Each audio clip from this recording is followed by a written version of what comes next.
सम्मानित मंच पर आसीन हमारे अध्यक्ष महोदय, सचिव महोदय, बाकी सब सम्मानित अधिवक्तागण, सभी को मेरा हाथ जोड़कर नमस्कार और नमन। सभी को दिल की गहराइयों से नमन। आज पे एकत्रित हुए हैं माता सावित्रीबाई फुले का जन्मदिन मनाने के लिए। माता सावित्रीबाई फुले जो हमारे भारत देश की प्रथम महिला थी, प्रथम महिला अध्यापक थी भारत देश की। और 1831 में इनका जन्म हुआ था महाराष्ट्र के सतारा जिले के एक नाय गांव नाम से एक गांव था, वहाँ पे इनका जन्म हुआ था। और अभी तो फिलहाल मैं थोड़ा सा यही बता रही हूँ। अभी हमारा थोड़ा सा प्रोग्राम स्टार्ट करते हैं हम। मैं सभी से गुजारिश करूँगी और निवेदन करूँगी कि हम माता सावित्रीबाई फुले को थोड़ा नमन करें और श्रद्धा सुमन अपने मन की गहराइयों से उनको अर्पित करें। और अभी हम उनको पुष्प अर्पित करेंगे। पुष्प की व्यवस्था कराई जा रही है। थोड़ा सा वो था प्रोग्राम, पहले से ज़्यादा प्लानिंग नहीं किया गया था, लेकिन अचानक ही मिलकर थोड़ा सा हम लोग मिल लेते हैं, आपस में बातचीत कर लेते हैं, गैदरिंग हो जाती है, तो इसलिए सबको बुला लिया। और इनका जन्म हुआ था, जैसा मैंने बताया था, 1831 में। इनको पढ़ने का शौक था। एक बार ये अपने कमरे में एक इंग्लिश की बुक थी, उसके पेपर पलट रही थी, तो इनके जो पिताजी थे खंडेव राव जी, उन्होंने देखा कि ये किताब के पेपर पलट रही है, तो किताब इनके हाथ से छीन कर और बाहर फेंक दी थी कमरे से कि पढ़ने का लड़कियों को अधिकार नहीं है और दलित वर्ग को अधिकार नहीं है पढ़ने का, सिर्फ ऊंचे वर्ग को ही पढ़ने का अधिकार है, पुरुष वर्ग का अधिकार है। तभी ने ये बात बहुत बुरी लगी थी और मैंने सोचा था कि मैं भी पढ़ूंगी। 9 वर्ष की आयु में ही इनकी 13 वर्ष के जो राष्ट्रपिता, हालांकि राष्ट्रपिता की उनको कोई उपाधि नहीं दी गई है, लेकिन हम सम्मान से उनको राष्ट्रपिता ज्योतिबा फुले जी कहते हैं। तो उनकी 13 वर्ष की उम्र थी। 13 वर्ष की उम्र में राष्ट्रपिता ज्योतिबा फुले के साथ इनकी शादी विवाह कर दिया गया था। उस समय वो भी तीसरी कक्षा में पढ़ रहे थे। फिर इन्होंने अपनी पत्नी को पढ़ाने की कोशिश की, तो इनके घर वालों ने इनको घर से निकाल दिया था कि तू महिला को पढ़ाने की कोशिश कर रहा है। अपने घर से भी बाहर निकल आए थे, अलग रह के उन्होंने जीवन यापन किया और अपनी पत्नी को पढ़ाया। 1848 में ही पुणे में ही इन्होंने एक भारत का पहला महिला विद्यालय स्थापित किया और 18वां विद्यालय भी वहीं पर स्थापित किया, जिसमें उस समय सिर्फ 9 महिलाएं थी जो इनके यहाँ पढ़ने वाली थी। और ब्रिटिश सरकार ने 1852 में इनको सम्मानित भी किया था कि इन्होंने इतना अच्छा प्रयास किया है और महिलाओं को पढ़ाने का काम किया है। सती प्रथा, बाल विवाह, इस सब के अगेंस्ट भी इन्होंने काम किया, विरोध में काम किया कि, और विधवा विवाह के लिए भी इन्होंने जोर दिया। एक बार एक विधवा ब्राह्मण महिला थी और वो प्रेग्नेंट थी और उसके पति की मौत हो गई थी, तो समाज उसको अर्थी पे रख के जैसे जला दिया करते थे, उसको जलाने के लिए ले जा रहे थे। तो इन्होंने, माता सावित्रीबाई फुले ने उस ब्राह्मण महिला को बचाया, उनसे अपने घर पे रखा, उसकी डिलीवरी कराई और उसके बच्चे जो बेटा पैदा हुआ उसको इन्होंने गोद ले लिया, क्योंकि इनकी खुद की कोई संतान नहीं थी। उनका नाम इन्होंने यशवंत राव रखा और उसके बाद जब वो बड़ा हो गया तो उसको पढ़ा लिखा कर डॉक्टर बनाया। ऐसी इनकी सोच थी। इस बात पे भी लोगों ने बहुत विरोध किया कि ब्राह्मण महिला है, विधवा महिला है और तूने उसके लड़के को ले लिया। इन्होंने मतलब उस जमाने में ऐसा था कि कुएं से लोग, दलित वर्ग, निम्न वर्ग के लोग और दूसरे लोग पानी नहीं ले सकते थे, तो उन्होंने खुद का एक कुआं खुदवाया। जब इन्होंने कुआं बनवाया तो कुएं का भी विरोध किया गया, मतलब हर चीज का इनको विरोध किया गया। इन्होंने समाज के हित में कार्य किए।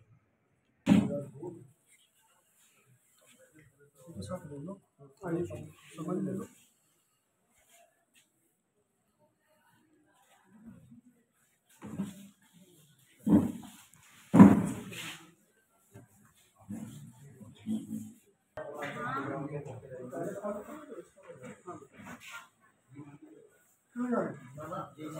महिलाओं को पढ़ाती थी, बहनों को पढ़ाती थी,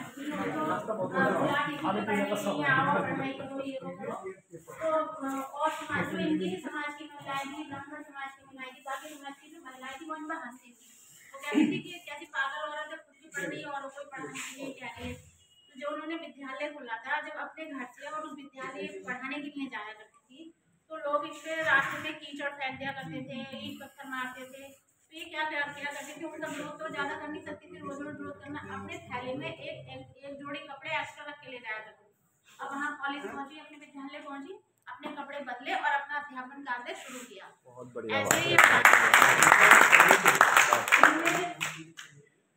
इन्होंने सिर्फ दलित वर्ग की महिलाओं को नहीं, ब्राह्मण वर्ग की महिलाओं को भी, जो भी वर्ग थे उस समय, क्षत्रिय वर्ग, वैश्य वर्ग, सभी वर्ग की महिलाओं को पढ़ाने के लिए अग्रसर किया और उनको पढ़ाया, और हमेशा समाज के लिए मतलब काम करती रहती थी।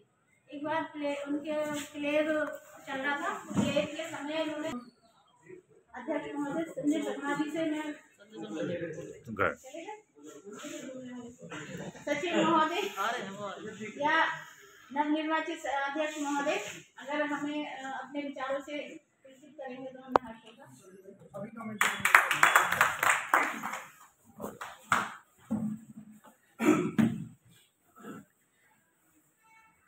आज की सभा में मौजूद हमारे बार के सचिव महोदय ओसवाल जी, नवनिर्वाचित सचिव महोदय सतीश त्यागी जी, मेरे कार्यकारिणी के साथी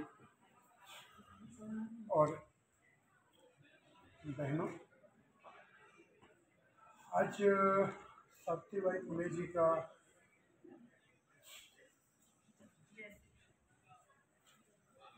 जन्मदिन है, हम लोग जयंती मनाते हैं।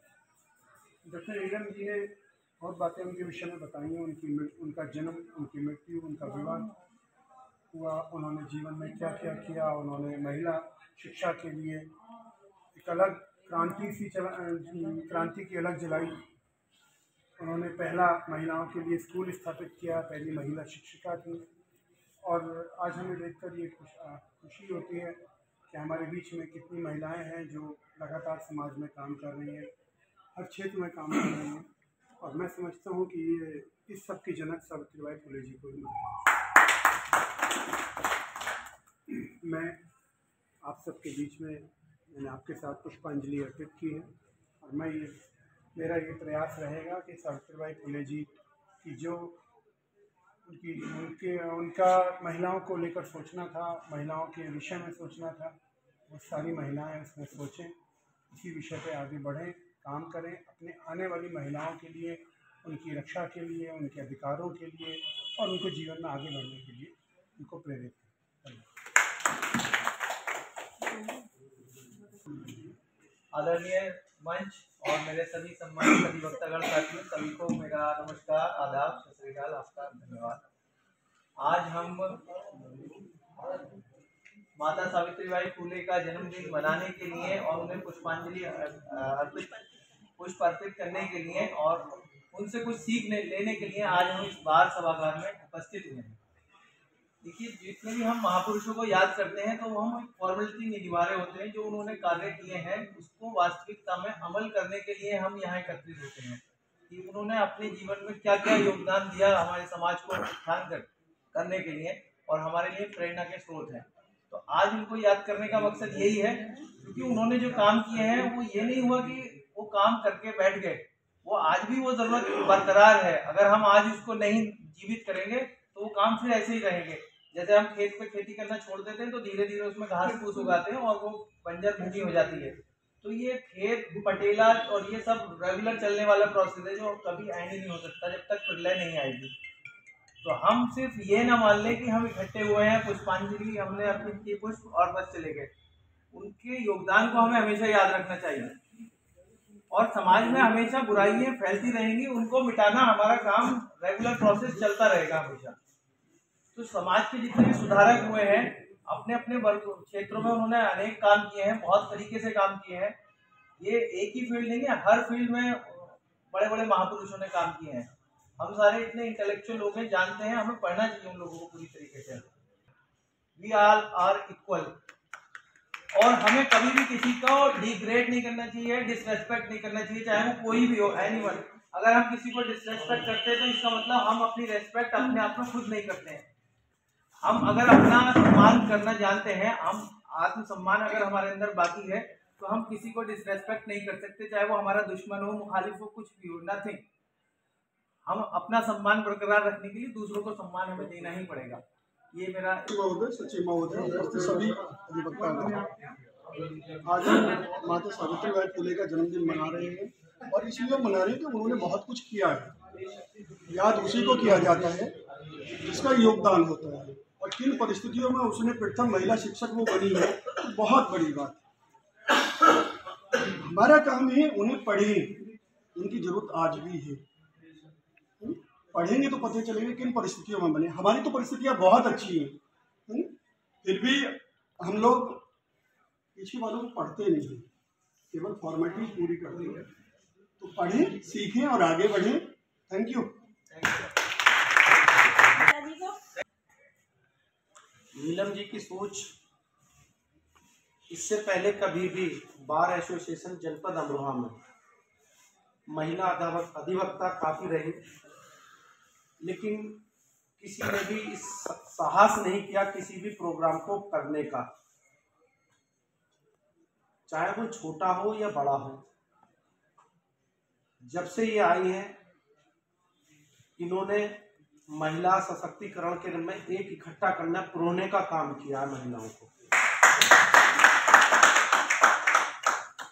बात इकट्ठा करने से, आपकी बातचीत करने से, एक दूसरे के बैठने से जो हिचक है, मंच में बोलने की बात है, वो सारी दूर हुई है। ये इन्होंने काम किया है, और मैंने जब से इन्हें देखा है, विभिन्न जयंतियों को मनाने का काम इनका प्रयास रहा है, और व्यक्तिगत बुलाने का काम रहा है। वो छोटा प्रोग्राम रहा है या बड़ा प्रोग्राम रहा है, बात है मनाने की। अगर मेरे प्रोग्राम में 2 आदमी भी आए हैं या 5 आदमी भी आए हैं, संख्या बल काम नहीं करता, कि आपकी दृढ़ता काम करती है कि आप कितने दृढ़ हैं और उसके लिए कितने समर्पित हैं। आज बात माता सावित्रीबाई फुले की हो रही है। महिलाओं को तो उनसे सीख लेनी चाहिए। आज जो कुछ है, हम पुरुष जो शिक्षा हम ग्रहण कर रहे हैं, सारा योगदान माता फुलेबाई का है, क्योंकि हम माँ की कोख से जन्म लेते हैं, और उस माँ को जो प्रेरित किया है वो माता फुलेबाई ने किया।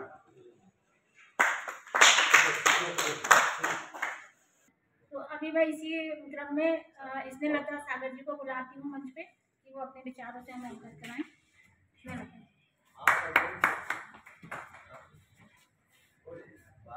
बहुत बहुत धन्यवाद मेरी बहन का, क्योंकि मेरा नाम लता सागर तो है ही, इसने आपने लगा दिया तो और बहुत बड़ा नाम है। ये बात दिल से धन्यवाद करती हूँ। और सर्वप्रथम बाबा साहब डॉक्टर भीमराव अंबेडकर जी को नमन करते हुए, और सभा में उपस्थित मेरे अधिवक्तागण, मेरी बहनें, सभी को जय भीम करती हूँ, नमस्ते करती हूँ, अस्सलाम वालेकुम करती हूँ। आज का जो विषय है वो माता सावित्रीबाई फुले जी की जयंती पर जो हम आज उनके विचार अपने बीच में रख रहे हैं, सबके बीच में रख रहे हैं, उसमें माता सावित्रीबाई हमारे देश की प्रथम शिक्षिका रही है। माता सावित्रीबाई फुले, अगर उन्होंने हम महिलाओं के लिए इतना कुछ किया है, हम सबके लिए बहुत कुछ किया है, तो मैं समझती हूँ कि उनका हमारे दिल से बहुत बहुत बड़ा धन्यवाद, शुक्रिया हम लोग करें वो कम है जितना ज़्यादा करें। उनके साथ साथ एक नाम और भी आता है, फातिमा शेख जी का। फातिमा शेख वो भी हमारी माता थी, माता फातिमा शेख। देखिए, अगर हमारी माता सावित्रीबाई फुले जी ने स्कूल खोला महिलाओं को पढ़ाने के लिए, महिलाओं को आगे बढ़ाने के लिए, उनका जितना योगदान इसमें रहा है उतना ही माता फातिमा शेख जी का रहा है। क्योंकि उस समय जब पढ़ाने की अनुमति महिलाओं को नहीं थी और पढ़ने की नहीं थी, उस समय जो फातिमा शेख जी के भाई थे उस्मान शेख जी, उन्होंने अपने घर में स्कूल खुलवाने का वादा जो माता सावित्रीबाई फुले से और ज्योतिबा फुले जी से किया था, उसको पूरा करके दिखाया। जब वो स्कूल उनके घर में खुला, जब पढ़ाने की व्यवस्था हुई, तब महिलाओं के लिए एक बुलंद आवाज निकली, जिसे माता सावित्रीबाई फुले, फातिमा शेख, इन नामों से महिलाओं की पहचान हुई। जाति कोई सी भी हो, अगड़ी हो या पिछड़ी हो, मायने ये नहीं रखती, एक सोच मायने रखती है। जो सोच माता सावित्रीबाई फुले के अंदर थी, माता फातिमा शेख के अंदर थी, उस्मान शेख साहब के अंदर थी, ज्योतिबा फुले के अंदर थी, बाबा साहब डॉक्टर भीमराव अम्बेडकर जी के अंदर थी, हम उस सोच को सलाम करते हैं। उस सोच को लेकर के हमें आगे बढ़ना होगा। आज का विषय हमारा माता सावित्रीबाई फुले जी की जयंती को मनाने का भी है, उन्होंने जो हमारे लिए किया है उसको याद करने का भी है, उनको नमन करने का भी है। मैं अपनी ज्यादा लंबी स्पीच ना करके बहुत कम शब्दों में माता सावित्रीबाई फुले जी को श्रद्धा सुमन अर्पित करती हूँ। और यहाँ अपनी बहनें बैठी हुई है मेरी, और मेरे भाई भी बैठे हुए हैं। एक मातृशक्ति ऐसी होती है, अगर आपके साथ मातृशक्ति खड़ी है तो दुनिया की कोई ताकत आपको हराने वाली नहीं है।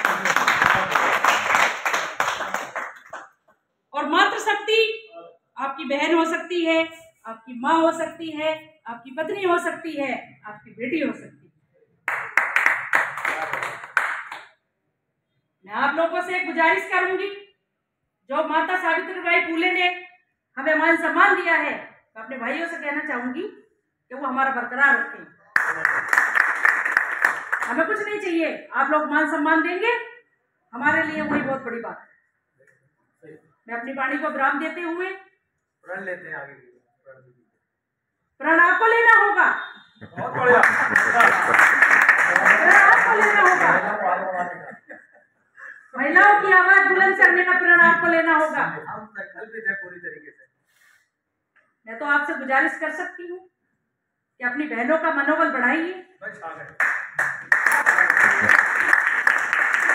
बहुत बहुत धन्यवाद आपको। मेरी अगर बातों में कुछ अच्छा लगा है तो मैं चाहूंगी कि अगली बार भी मुझे निमंत्रित कर दिएगा और मैं अपने विचार रखूंगा। ये भी ये समझा सच्ची बात है।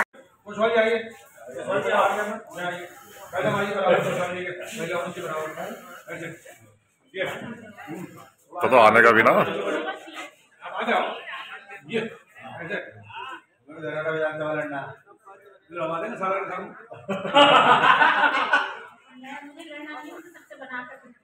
वो लड़ना वाला